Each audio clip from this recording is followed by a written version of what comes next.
actually hydronically put both houses together. We had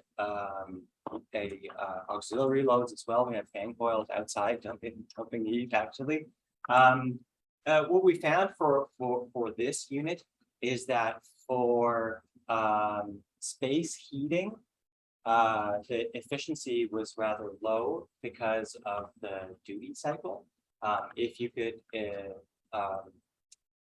lower the cycle time or increase the use time of the unit for something like domestic hot water, then the efficiency went up. Overall seasonal efficiency, from what I can remember, it wasn't amazing, wasn't terrific. I think it was like 1.06, something like that. So still like better than 100%.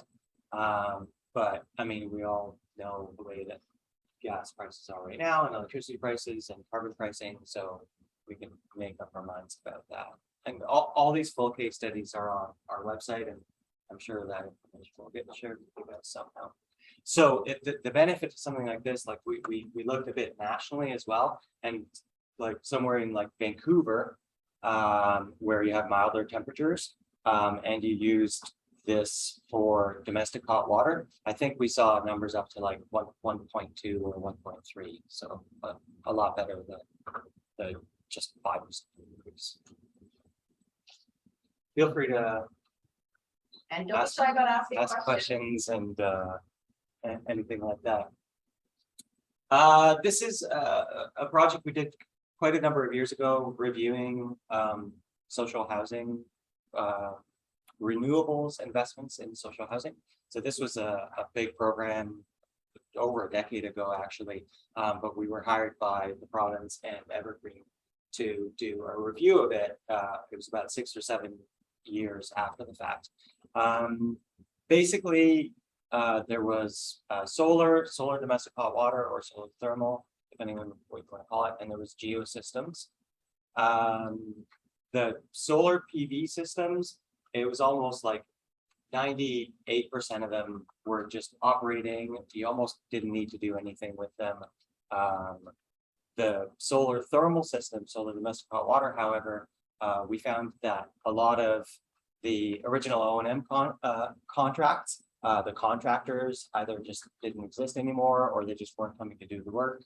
A lot of the building staff had no capacity. You know, we were going to like large social housing MURBs where, you know, the super is getting, you know, broken toilet calls all the time. Like he doesn't have time or the capacity to look at, you know, a massive hydronic system. And so that was one of the downfalls we saw with the solar thermal systems. And the geo was somewhat similar, although some social housing providers had you know, BAS systems and had, you know, large central places where they could look at all the systems. It was still kind of a capacity issue. Yeah, that's a question.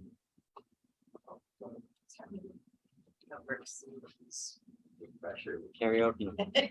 So, Brian, Karaoke later. Well, I guess we would both do that. So my question is, there's a few jurisdictions that are going towards what they call case builders. Yeah. So the city of Walton is one of them. Something that I've seen that would be really, this is where I get some comment or any question. So you guys have been doing some really great work on that pace or help programs that I think would help municipalities is kind of on that review side of things. And so as we're reviewing applications for them, even just if it is like parametric cost for some of these, I don't know if that information should be these studies. I know it changes with inflationary pressures and all this stuff too, but I think it'd be kind of a good sense, because all these paid programs are just kind of have many projects, and then it'll help the administrators to be able to do that. Yeah, you're talking about the municipally led residential PACE programs, like the individual homeowner. Yeah. So yeah, sorry. The property assessment and energy stuff. So yeah, we're doing home loans to. Yeah. So we're actually contracted with a small contract with the city of Toronto actually to produce some like heat pump related data. A lot of our stuff is heat pumps.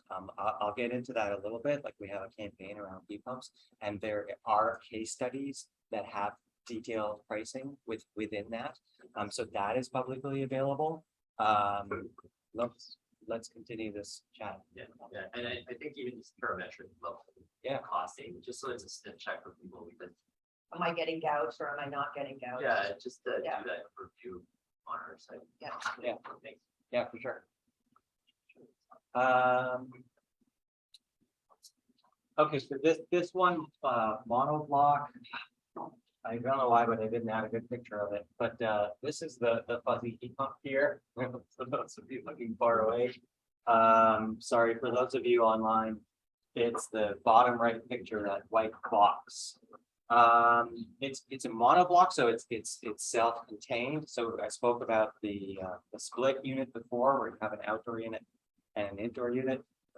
This unit is it looks like a nice radiator. Essentially, it's got two holes that you have to penetrate through the wall to the exterior, and that's where the outdoor unit, if you will, would circulate air through that. And you need You could see ducts for it, right? You wouldn't, you would need to have a central air system inside the, No, this is a very small unit, so Okay. this is for like a very small MERV okay, or like a PTAC retrofit. If for those of you who are familiar, I don't even know what that what's a means. PTAC? It's a through wall. Oh, Anybody know the acronym for the kind of old hotel rooms they would have? right, Like right, those right, big right. boxes I that got are you. through the wall. Yeah, yeah. Yeah, it's a good retrofit for those, and some old MERVs have those. I'm sorry, so if someone can Yeah. look up The PTAC. motel PTAC. units. Yeah, they're really good retrofits for that. They Okay. can do heating and cooling, and some of them have a backup heating too, but it's very small. It's like only a kilowatt. If you can see and for those of you online, the top right picture, the two small white circles, that's all you see on the outside there. So it's just, I believe they're 5 or 6 inch ducts. That's my computer just, That's fine. Is there a distance restriction from the external wall to that unit? They have sleeves. You mean like the wall assembly? Yeah, so like if I wanted to mount it on there, but I gotta get it to another type wall. Yeah, So I just don't know, is there? that there would totally be. Yeah, I believe that it's meant to go like through wall. Like it can accept lots of different assemblies, but I don't think it's going to be able to go around a corner or anything like that. Yeah, it's not cold climate. Has roughly a minus 10 degree cutoff. We found an average COP 1.66, heating energy savings of 40%. And actually right now, TAF is actually doing a review of this technology on an actual MERV. I can't remember the number, if anyone knows, it's like 100 actual units that they're actually putting this in. And we're helping them with that review. So in a year from now, we'll have more kind of real data, more substantial data. and then just to make sure I understand the COP, like the COP goes anywhere from like if one upwards, it means one is the same as what was before, is that correct? If you're comparing it to electric heat, which in this case we are. Yeah. Okay, and then it goes as high as 4, right? It could for heat pumps. I mean, Okay. ground source heat pumps can go up to like 7. Oh, 8, okay, all right. depending. And then a COP of 2, would that mean it's twice as efficient? Okay, Yeah, I have a lot to go through. So. okay. Let's keep going. This one I asked TAF, they said I could share. So this is a building that somehow TAF, I'm saying TAF, but that's the atmospheric fund. I think everybody knows. Do you have a question or just say hi? Well, but the question is that the previous unit. Yeah. Yeah. Did you find that? Did you find that you needed to add reinforcement to the wall to carry the weight of the unit? Wall on it, or? No, it has some brackets, kind of like mounting an IKEA cabinet kind of thing. Yeah, it's it was just fine with standard framing. Well, the site that we have is actually, it's around 300 square feet. It's on top of a garage of the archetype house. We use it as a like merge space, although it's really small, 300 square feet. It's 2x6 framing. So it's just standard wood 2x6 framing and no issue mounting. The really cool thing about that technology too, it's called Innova, by the way, INNOVA.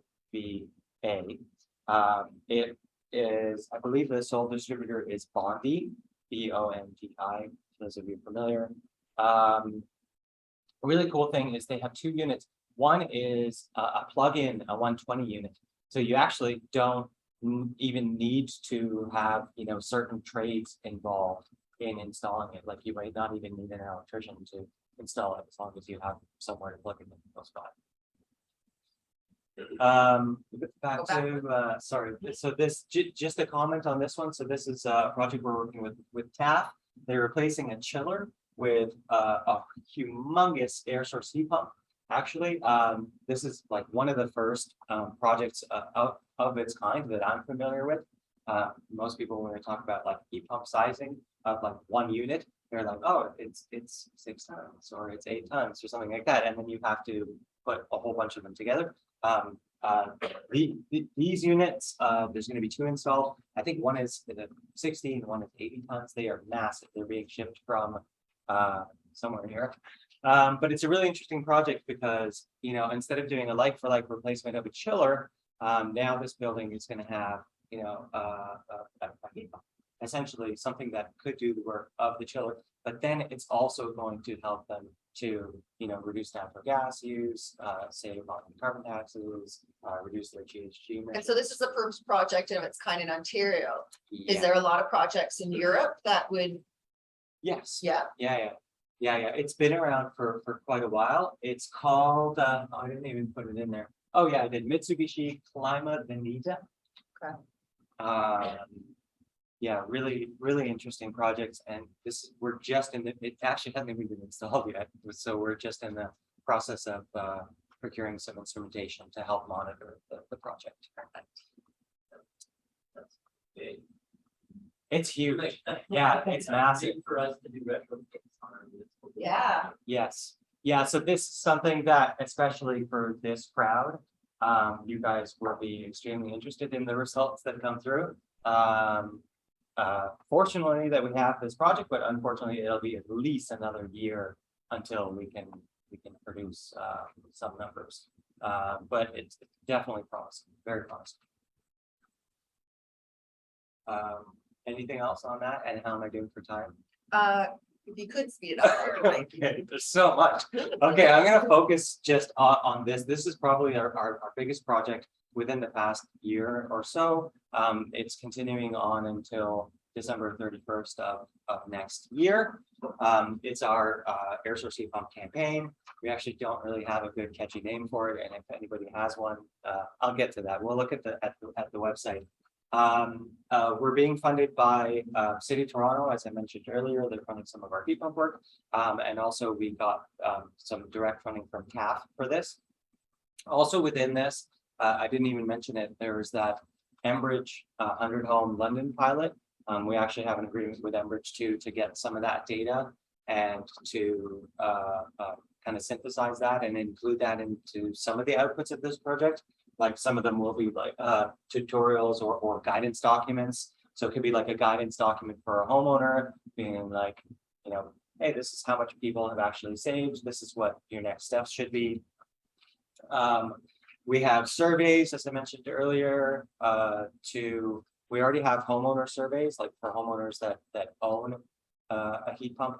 And then there's surveys that are going out shortly for the energy advisors and for HVAC contractors. And we're getting help from Windfall and TRCA to deliver those surveys. And this will be really, really important for those municipalities who are advancing community energy financing retrofit programs, because all of these materials will be able to be used by your energy concierge support team to help and available up on, you know, to inform your customers of from those programs on what are the results with regards to air source heat pumps, what the price range sort of thing, and so there's that, it'll be really, really valuable information. Yeah, one of the things we're hoping, yeah, The sorry. service would be able to target pros, I mean, or to send us the links once they're available. And Yeah, we'll send it to you. Yeah, everything's open. Everything's still open on the table. Yeah, so sorry, this is not the website, this is a screenshot of the website. But do you want to go to If we the could just, website? do you need to show it off, or can I just share the website? I'll have to share it with you guys. Okay, yeah, because I can send it as part of the proceedings for the website. Yeah, so the case studies are really neat. They showcase actual installs, actual homeowners within the GTHA. We're looking for a bit of like the outskirts and like country rural properties, as well as properties not on the natural gas grid. So if anybody knows anything, or for those of you running PACE programs. And I guess I have to wrap it up. We have maybe next slide. So just some future project ideas, going to be 30 seconds here. Hybrid cold climate heat pumps for residential. Mitsubishi has a really cool product coming out that should be able to integrate with like any furnace, so they say. Heat pump rooftop units, as well as like hybrid heat pump rooftop units. Move on to the next one. Heat pump pool heaters. It actually makes 100% sense to do heat pump pool heaters, especially for outdoor pools in our climate, because it's hot outside when you want to take that heat and put it in the pool. And yeah, there's lots of others. And I took way too long. Yeah. Oh, no, sorry, there's a question from Chad here. Yes, sure. Online. So it said that the mix came up in Mecca. Units are using R4 and A coolant, which is supposed to start being phased out in Canada in the next decade. Is there any hope to future proof in some of this installation? Yeah, so a lot of the European and Asian market, they're actually moving towards, I think it's 54B, or what's the one that we're not using? Does anyone know? For the coolants? Yeah. They're moving towards another standard, which we haven't adopted yet. And so they're not making that in between step. However, like one of the units I mentioned before, this is QEHV, this is Mitsubishi also. They have a CO2 air to water heat pump. And so, I mean, that brings the GWP right down to 1. So there are technologies coming up which will help. I'm hoping that this is answering the question. And yeah, I mean, if you buy almost any other new technology right now that has refrigerant in it, you're going to be getting similar refrigerant in it. So there's no way of kind of going around that. Is it something that like NRCan must be aware of this? Is it as an issue? Are Yeah. they? Yeah. And so they're working to. Yeah, a lot of people are, like Okay. the contractors associations, the manufacturers, They're all working on this. federal, the standards people. Because our standards then need to change so that we accept whatever's being built in the EU, or get some ideally local manufacturing taking place here, right? But there's a lot of stuff happening with CO2 refrigerants. I mean, it's already used in like large commercial, in a lot of like refrigerant applications, like I know like grocery freezers and fridges, they use a lot of CO2. And so like CO2, it is coming. Yeah, sorry, taking way too long, but if anyone has any other ideas or comments, thanks. Thanks, Gil.